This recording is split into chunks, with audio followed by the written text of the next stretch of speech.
Fuck me. You're listening to Fucks Given, a guide to opening up a relationship. Oh, hi there, Reed. Hi there, Florence. We had a moment yesterday where we did this, and we realised that maybe us saying, like me saying hi, Florence, and you saying hi, Reed, would confuse people of our voices. So maybe we should start the episodes like, "Hi, I'm Reed." Oh no, that was so lame. That's why we stopped doing that. I know, but I would be confused if someone was saying somebody else's name. Do you think? I Can think we so. do a Me poll? personally. Yeah, let's do an Instagram poll. Curious fuckers, tell us on the community Facebook group whether you get confused at who is talking and how we can make that less confusing for you. Yes, and do you recognise that this voice speaking now is Reed with the pink hair? And the other Reed voice is with Florence. the pink hair. I'm trying to think, because if they've never looked at the visuals, or like, you know, like of us actually talking, if they've never gone onto the Instagram and seen us talking with our voices and the visuals, then I think it's confusing. Well, they're going to be really confused because you don't have pink hair in the album cover, so you just confuse them even more. White hair then. Bleached hair. Bleached hair sometimes die. So our first question, Lucy asks, if you ask a monogamous partner to open up the relationship and they say no, is the relationship over? I don't think the relationship's over. I think that you do need to ask if it's something that's like super important to you, and if the relationship, if you can get what you want from that relationship, the same feelings and what you would expect from having an open relationship. Also, a no, if it's an absolute no, then you have to respect their decision. But I think a lot of people are just so scared and don't understand it. It's the same with talking about it to family and friends. People react negatively because they don't understand and they haven't been taught. It takes people a while to digest these kind of things as well, especially if it's a significant change in the relationship. Yeah, because their fear, them saying no, they might have easily jumped to, oh my God, you're going to be going out and fucking all these people and I'm going to be at home alone. Even though that's just an anxiety and a fear of the future and might not actually happen. But you definitely need like a proper solid conversation about this, like how it would work, how it would look, how you would both do this together and work and figure out things together, and, you know, making sure that your partner felt super secure. I think one of the first conversations I had with Sam was like, just to let you know, like I'm in this for the long haul. I see this as a long relationship. The relationships that we might have outside of this is just sex for a lot of it.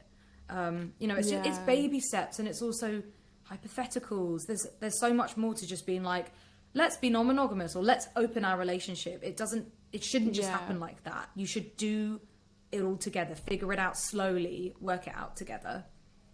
Yeah, it's loads of different ways of starting non-monogamous relationships. I find obviously it's definitely easier if you both come into the relationship fresh, and it can be one of those first relationships like, hey, what do you think of non-monogamy? Have you ever thought of like having an open relationship? What are your feelings about this? And then you can kind of go from there. A lot of people like to build a foundation with a monogamous relationship before they then open up, because it builds trust between the partners, and I feel like you just get to know you. It gives you time to get to know that person without other people involved, which I think is pretty important in long-term relationships. I think it depends. I'm trying to imagine what it would have been like when I first started seeing somebody, then being like, oh, but I'm also going to see this person and fall in love with this person. That's a lot of work and a lot of admin. When you fall for somebody, your whole world is consumed by that. And that can be, and it can be a bit of a rocky period of trying to figure things out and where you're going to go. So it makes more sense to be able to establish that relationship first, but it doesn't have to be that way. You can make it work the other way. You just have to be so open and honest with each other and like hold nothing back. Yeah, I think if you are already in a monogamous relationship and you want to open it up, you need to reassure the hell out of your partner that it has nothing to do with them and that they are still enough. Yes, so much They reassurance. still give you everything that you need, but this is just something that you want to explore. Okay, so Danny asks, is there a higher risk of STIs in an open relationship? Oh, I love this question. Well, Yeah, obviously. Well, there's always going to be a higher risk of STIs if you're sleeping with more people. I just feel like maybe not if you're really on it with protecting yourself against STIs. Well, yeah, you would have to obviously be very smart. Yeah, which not I many think of us everyone are. everyone.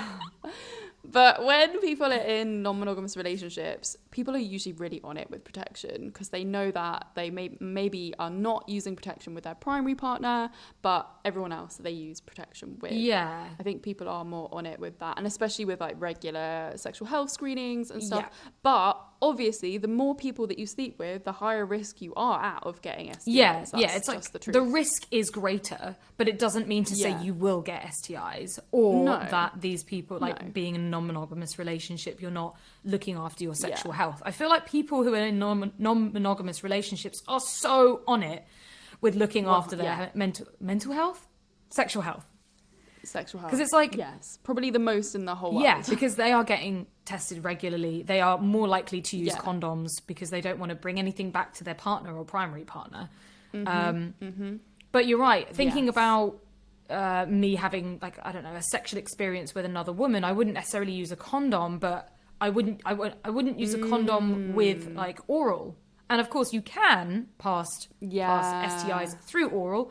Less likely, Yeah. but you can do that. Yeah. But then, of course, when we think about penetrative sex, and it's the same with using sex toys as well, because, yeah, you have to be careful about sharing sex toys. Okay, so Jason says, what about having kids in an open relationship? How would that work?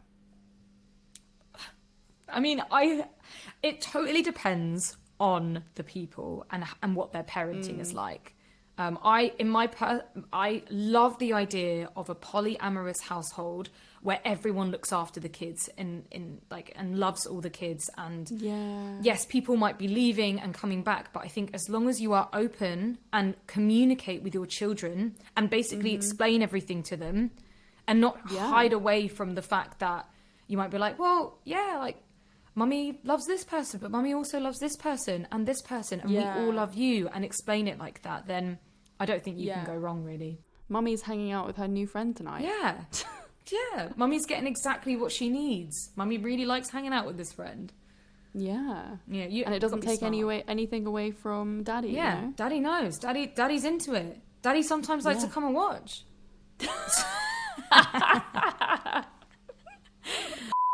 Well, hello there, YouTubers. Hi. Hey, curious fuckers watching us on YouTube. Just to give you a word of caution, this episode has been edited for YouTube safety purposes. It's basically like the safe for work version. Lame. So if you want the explicit stuff, you better go back to your podcast apps, Apple, Spotify, and go listen to us there for the full episode. Yes, you won't be disappointed. And then just come back here to watch us. Woo! Oh, wait, that's too much. Gonna have to blur that out for YouTube. Shit.